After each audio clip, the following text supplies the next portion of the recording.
ਵਾਹਿਗੁਰੂ ਜੀ ਕਾ ਖਾਲਸਾ ਵਾਹਿਗुरु जी की फतेह। श्लोक शेख फरीद जी के भाग 90। कागा करंग टंडोलिया सगला खाया मासू, ए दुए नैना मत सुहो फिर देखन की आस। कागा करंग टंडोलिया सगला खाया मास, ये दुए नैना मत सूहो फिर देखन की आस। की समझाउणा चाहुंदे बाबा फरीद जी? पिछलियां मत्तां दे विच जिन्ने भी धर्म कर्म असीं कीते, शरीर करके सी मन की कल्पना घटी नहीं वध गई, भेख अनेक अगन नहीं बूझे, कोट उपाद अरगे नहीं सूझे। भेख करते रहे, आपदे आप नूं पूर्ण मनते रहे, भाई हंकार होर वध गया, तृष्णा होर वध गई, संसार दीआं वडियाइयां दी भुख होर वध गई। भाई भेख ना फिर महाराज नौवें अपने पंचम पातशाह सुखमनी साहिब समझाउंदे आ, भेख अनेक अगन नहीं बूझे, तृष्णा तां बुझणी नहीं, अगनी तां होर वध गई। भाई फिर कोट उपा भी कीते, कालां भी कीतियां, धर्म कर्म भी कीते, समा भी खराब किया, पर दरगाह की सोझी फिर ना होई। भाई फिर की खट्टिया सी इत्थे आके?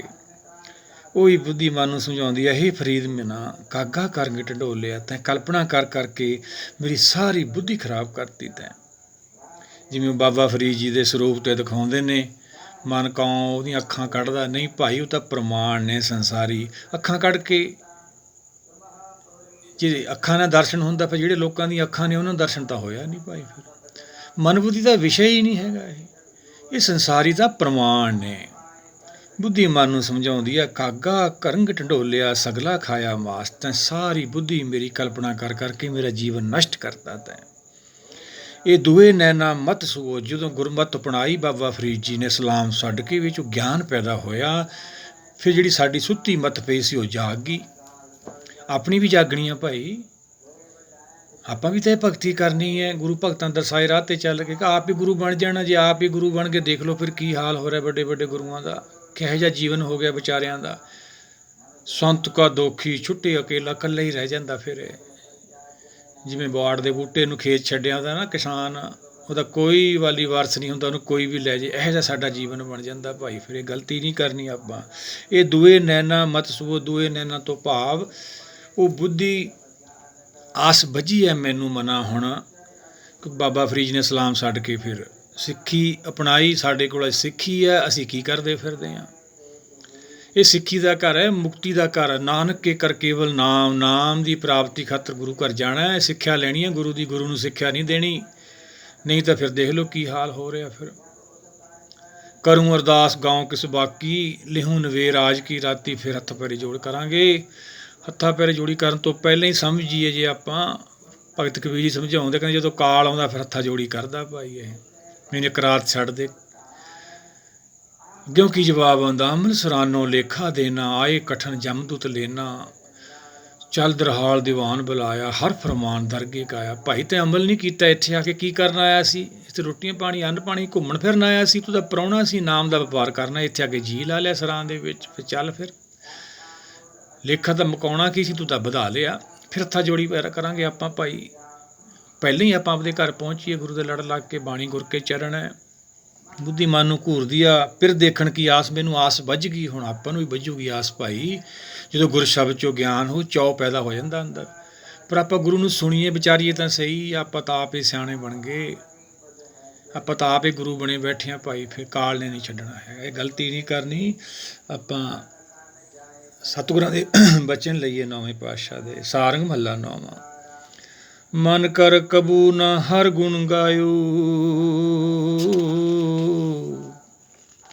ਵਿਖਿਆ ਸਾਕਤ ਰਹਿਓ ਨਿਸਵਾਸਰ, ਕੀਨੋ ਆਪਣੋ ਪਾਇਓ। ਕੀ ਕਰਦਾ ਰਿਹਾ ਮਨ? ਮਾਇਆ ਨਾਲ ਜੁੜ ਕੇ ਬੜੇ ਬੜੇ ਰੁਤਬੇ, ਉੱਚੀਆਂ ਪਦਵੀਆਂ, ਸੰਸਾਰ ਦੀਆਂ ਵਿੜੀਆਂ 'ਚ ਲੱਗਿਆ ਰਿਹਾ। ਦਿਨ ਰਾਤ ਵੱਡਾ ਬਣ ਦੀ ਲੱਗੀ ਰਹੀ। ਫਿਰ ਕੀ ਆਪਣਾ ਪਾਉਣੇ ਸੀ ਭਾਈ? ਜਿਹਾ ਬੀਜੇ ਸੋ ਲੂਣੇ, ਉਹੀ ਵੱਢਣਾ ਪਊ ਆਪਾਂ ਨੂੰ।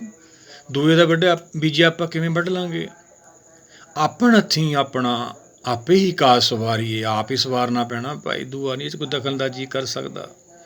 ਆਪਾਂ ਆਸਾ ਕੀ ਵਾਰ ਪਿੱਛੇ ਕੀਤੀ ਹੈ, ਕੀ ਸਮਝਾਇਆ ਸਤਿਗੁਰਾਂ ਨੇ, ਇਹ ਕਨੇਹੀ ਦਾਤ ਆਪਸ ਤੇ ਜੋ ਪਾਈਏ, ਉਹ ਦਾਤੇ ਕੋਲੇ ਆਪ ਹੀ ਜਾਣਾ ਪੈਣਾ, ਇਹ ਦਾਤ ਆਪਾਂ ਨੂੰ ਆਪ ਹੀ ਲੈਣੀ ਪੈਣੀ ਹੱਥਾਂ ਜੋੜੀ ਕਰਕੇ।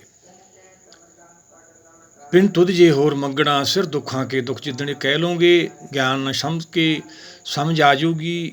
ਦਾਤਾ ਤੇਤੋਂ ਬਿਨਾਂ ਜੋ ਮੰਗਦੇ ਰਹੇ ਦੁੱਖ ਸੀਗੇ, ਦੇ ਨਾਮ ਸੰਤੋਖੀ ਉਤਰੇ ਮਨ ਕੀ ਭੁੱਖ, ਫਿਰ ਮਿਲਣਾ ਹੈ। ਸਾਨੂੰ ਤਾਂ ਹੁਕਮ ਹੀ ਨਹੀਂ ਚੰਗਾ ਲੱਗਦਾ, ਅਸੀਂ ਤਾਂ ਵਿਰੋਧ ਕਰਦੇ ਹਾਂ, ਨਾਮ ਤੋਂ ਕਿਵੇਂ ਮੰਗਾਂਗੇ।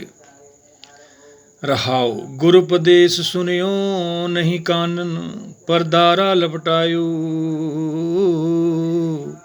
ਪਰ ਨਿੰਦਾ ਕਾਰਨ ਬਹੁ ਧਾਵਤ, ਸਮਝੋ ਨਾ ਸਮਝਾਇਓ। ਬਾਣੀ ਆਪਾਂ ਨੂੰ ਬਾਰ-ਬਾਰ ਸਮਝਾ ਰਹੀ ਹੈ, ਹੁਕਮ ਦਾ ਵਿਰੋਧ ਕਰ ਰਹੇ ਹਾਂ, ਦੂਜੀਆਂ ਨੇ ਸੁਣ ਕੇ ਗਾਹਾਂ ਉਪਦੇਸ਼ ਕਰ ਰਹੇ ਹਾਂ। ਸੁਣ ਵੱਡਾ ਆਖੇ ਸਭ ਕੋਈ, ਕਿਸੇ ਨੇ ਕੁਛ ਨਹੀਂ ਦੇਖਿਆ ਗੁਰੂ ਤੋਂ ਬਿਨਾਂ, ਸਭ ਝੂਠ ਬੋਲਦੇ ਨੇ, ਸੁਣੀਆਂ ਸੁਣੀਆਂ ਗੱਲਾਂ ਗਾਹਾਂ ਕਰੀ ਜਾਂਦੇ ਨੇ, ਰੋਟੀ ਰੋਜੀ ਦਾ ਵਿਸ਼ਾ ਬਣ ਗਿਆ। ਨਹੀਂ ਭਾਈ, ਉਹ ਤਾਂ ਸਾਰਿਆਂ ਨੂੰ ਦੇਣੀ ਆ ਉਹਨੇ। ਨਾਨਕ ਜਨ ਤੋਂ ਪਾਏ ਕੇ ਸੰਭਾਲੇ ਸਭਨਾ, ਆਪਾਂ ਗਲਤੀ ਨਹੀਂ ਕਰਨੀ।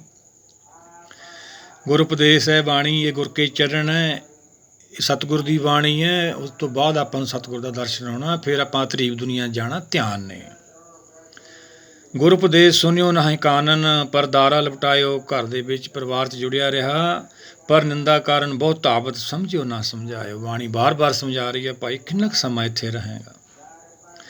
ਕਹਾਂ ਕਹੋ ਮੈਂ ਆਪਣੀ ਕਰਨੀ, ਯਹ ਵਿਦ ਜਨਮ ਗਵਾਇਓ, ਕਹੇ ਨਾਨਕ ਸਭ ਔਗਣ ਮੂੰਹ ਮੈਂ, ਰਾਖ ਲਿਹੂ ਸਿਰਨਾਇਓ। ਸਤਿਗੁਰ ਤਾਂ ਸਮਝਾਉਂਦੇ ਆ ਭਾਈ, ਜੀਵ ਚੌਗਣ ਨੇ, ਵੀ ਇਹ ਬੇਨਤੀ ਕਰਨੀ ਹੈ ਤੁਸੀਂ ਭਾਈ, ਮੇਰੇ ਚੌਗੜ ਦਾ ਤਾਂ ਰਹਿਮਤ ਕਰ। ਜਨਮ ਨਹੀਂ ਗਵਾਉਣਾ ਆਪਾਂ ਭਾਈ। ਕਹਾਂ ਕਰੋ, ਜੇ ਆਪਾਂ ਆਪਣੀ ਕਰਦੇ ਰਹੇ ਫਿਰ ਕੀ ਹੋਊਗਾ। ਕਹਾਂ ਕਹੋ ਮੈਂ ਆਪਣੀ ਕਰਨੀ, ਜਹ ਵਿਦ ਜਨਮ ਗਵਾਇਆ, ਚਲੇ ਜਾਵਾਂਗੇ ਫਿਰ ਭਾਈ ਨਰਕਾਂ ਨੂੰ, ਜੰਮਣ ਮਰਨ ਨੂੰ। ਸਾਡਾ ਸੰਸਾਰ ਤੇ ਆਉਣਾ ਨਿਸਫਲ ਹੋ ਜਾਊਗਾ। ਆਓ ਸਾਰੇ ਮਿਲ ਕੇ ਇਹਨੂੰ ਵਿਚਾਰਦੇ ਰਹੀਏ।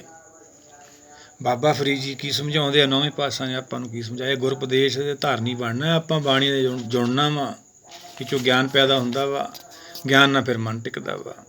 ਵੀ ਬਾਬਾ ਫਰੀਦ ਜੀ ਨੇ ਸਮਝਾਇਆ, ਬੁੱਧੀ ਮਨ ਨੂੰ ਕੋਸ਼ਦੀ ਆ, ਕਾਗਾ ਕਰਨ ਢੰਡੋਲਿਆ ਸਗਲਾ ਖਾਇਆ ਮਾਸ, ਇਹ ਦੋ ਇਨੈਨਾ ਮਤ ਸੋ ਫਿਰ ਦੇਖਣ ਕੀ ਆਸ। ਫਿਰ ਸਾਡੀ ਸੁੱਤੀ ਮਤ ਜਾਗਦੀ ਹੈ, ਜਦੋਂ ਦੀ ਕਿਰਪਾ ਰਹਿਮਤ ਹੁੰਦੀ ਹੈ, ਆਤਮਾ ਜਾਗ ਜਾਂਦੀ। ਉਸ ਵੇਲੇ ਸਾਡਾ ਅੰਮ੍ਰਿਤ ਵੇਲਾ ਹੁੰਦਾ, ਆਤਮਾ ਕਰਕੇ ਅਸੀਂ ਸਰੀਰ ਨਾਲ ਜੁੜੇ ਹਾਂ। ਅੰਮ੍ਰਿਤ ਵੇਲੇ ਇਹ ਤਾਂ ਸਾਰਿਆਂ ਦੇ ਹੁੰਦੇ ਆ ਭਾਈ, ਚੋਰ ਦਾ ਵੀ ਹੁੰਦਾ, ਸਾਧ ਦਾ ਵੀ, ਜਾਨਵਰਾਂ ਦਾ ਵੀ ਹੁੰਦਾ।